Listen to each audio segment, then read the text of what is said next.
तो फ्रेंड्स, आप में से बहुत सारे व्यूअर ने मुझसे टुक टुक की पूरी लाइफ के बारे में बताने के लिए कहा था। तो टुक टुक मुझे नहीं, पापा को मिला था, वो भी प्लांट के पास जहाँ पापा काम करते। दिसंबर की टाइम में रात में उनको चींची की आवाज आ रही थी, तो उन्होंने झाड़ी में जाके देखा, वहीं पे ये नीचे पड़ा हुआ था और इसकी एक आंख में चोट भी लगी हुई थी। पापा ने इसको रात भर अपने साथ रजाई में रखा क्योंकि कोहरा बहुत ज्यादा था और ना जाने कितने टाइम से ये वहीं पड़ा था और बिल्कुल ठंडा पड़ रखा था। फिर 2 दिन बाद हम पापा के पास गए और इसे घर लेकर आए। पापा इस बच्चे को नहीं संभाल पाते, पापा काम पे थे, उन्हें काम भी करना रहता, तो इसकी देखभाल नहीं हो पाती। और हमें उस समय पता भी नहीं था कि ये उल्लू का बच्चा है या चील का बच्चा है या बाज का बच्चा है। हमारे लिए जरूरी बस इतना था कि इसकी जान बच जाए और ये थोड़ा बड़ा हो जाए तो हम इसे छोड़ दे। तो पहले तो हमने इसे टमाटर खिलाना सिखाया क्योंकि हमें उस समय ये नहीं पता था कि ओनली ये नॉनवेज ही खाता है। जब हम इसे टमाटर, उबले आलू खिलाते तो ये थोड़ी देर बाद उसको मुंह से बाहर निकाल देता, छोटी छोटी गोलियां बनाकर। शायद ये उसके पेट में पचता नहीं था या उसको कुदरत ने इसी तरीके से बनाया हो कि वो केवल नॉनवेज ही खाए। तो हम इसको हर दिन चिकन लाके खिलाया करते थे। इसको छोटे से बड़े करने में बहुत बड़े चैलेंज आए, पर सबसे बड़ा चैलेंज था डब्बू और गोकू के साथ बड़ा करना। उसके बाद का चैलेंज जो था वो था इसको ठंड से बचाना। तो हम हल्की हल्की सुबह की धूप इसको दिखाया करते थे। अगर ये घोंसले में होता तो इसके माँ बाप के साथ इसको थोड़ी गर्मी मिलती, वो तो थे नहीं, तो इसके लिए हम इसको थोड़ी थोड़ी सूरज की धूप दिखाया करते थे। और शाम के टाइम और सुबह की टाइम इसका पूरा बिस्तर चेंज करते थे। ये सुबह से शाम तक बस पॉटी ही करता रहता और इसका पूरा बिस्तरा गीला ही रहता था। तो हमें टाइम टाइम पे ठंडियों में इसका बिस्तर चेंज करना पड़ता था और इसको कवर करके रखना पड़ता था। धीरे धीरे करके ये बड़ा होने लगा, इसके फेस की शेप बदलने लग गई, इसके पंख भी बड़े होने लग गए और जो इसके सफेद वाले रुई जैसे बाल वो भी झड़ने लग गए और ये कुछ तो खुद ही अपने दांतों से खींच कर निकाल देता था। धीरे धीरे ये हमको समझने लगा, हम इसको समझने लगे। वक्त के साथ ये घर के माहौल में ढलता गया और गोकू और डब्बू के साथ भी ये बिल्कुल फ्रैंक हो गया और उन दोनों ने भी इसको अपना फैमिली मेंबर एक्सेप्ट कर लिया। अब जब इसे नींद आती ये खुद अपने आप अपने बिस्तर में जाके बैठ जाता क्योंकि धीरे धीरे ये समझदार होता जा रहा था और इसे पता लग रहा था कि कहाँ सोना है, क्या खाना है। और कभी कभी तो ये हमें बुरी तरीके से डरा देता था। ये बिल्कुल हिलता ही नहीं था, बहुत आवाज मारने के बाद ये थोड़ी आवाज करता था। पहले ये 1-2 बाइट ही खाता था, पर धीरे धीरे इसकी खुराक बढ़ती गई। जैसे जैसे ये बड़ा हुआ हमने इसको थोड़ा उड़ना सिखाया। हर दिन इसको छत में छोड़ देते ताकि ये थोड़ा उड़े, इसके पंख में थोड़ा जान आए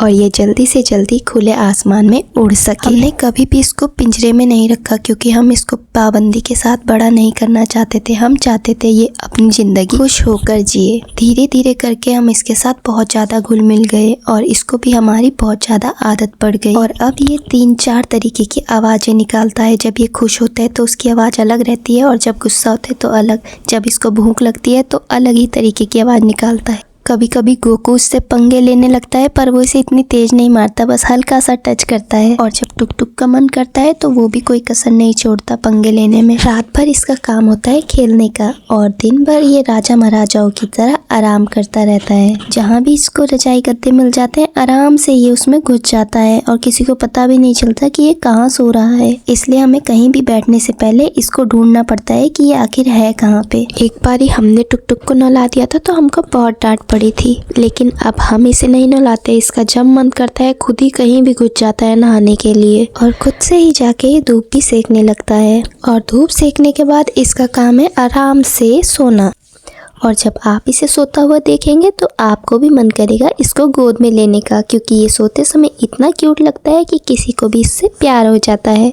अब नींद पूरी होने के बाद इसका मन है थोड़ा खेलने का, तो ये खेल खेल के इधर से उधर कूदता रहता है और इसमें इसको सबसे ज्यादा पसंद है सामान के साथ तोड़फोड़ करना। ये बड़ा हो गया है तो हम इसको पीस छोटे करके नहीं देते, ये पूरा का पूरा साबुत पीस निकल जाता है और जब पेट में चिकन गल जाता है तो वो हड्डी को खुद ही उगल देता है। तो फ्रेंड्स, बात अब ये है कि टुक टुक को हमने बचपन से पाला है, इसको भी हमारी आदत लग चुकी है और आप ये देख ही रहे हो कि ये हमारे साथ खुश है कि नहीं। अब सब हमें नेगेटिव कमेंट करते हैं, इसको छोड़ने के लिए कहते हैं। बट आप खुद ही देखिए ना, ये कितना खुश है हमारे साथ। इसमें गलती क्या है या क्या ही पाप है कि कोई हमारे साथ खुश है तो हम उसको खुशियाँ दे रहे हैं। और ऐसा भी नहीं है कि हमने इसको बाहर नहीं छोड़ा, हमने इसको बहुत बार बाहर भी छोड़ा है, पर ये जाता ही नहीं, वापस ही आ जाता है। और कभी भी हम इसको पिंजरे में नहीं रखते, ना ही इसको कैद में रखते हैं। तो इसको भी हम पसंद होंगे तभी तो ये हमारे पास वापस आ जाता है बार बार। और घर के हर फैमिली मेंबर के साथ ये बहुत खुश रहता है। जब मन करता है ये बाहर घूमता है, जब इसका मन करता है ये अंदर आ जाता है। इसका जैसा जी चाहता है ये वैसे रहता है।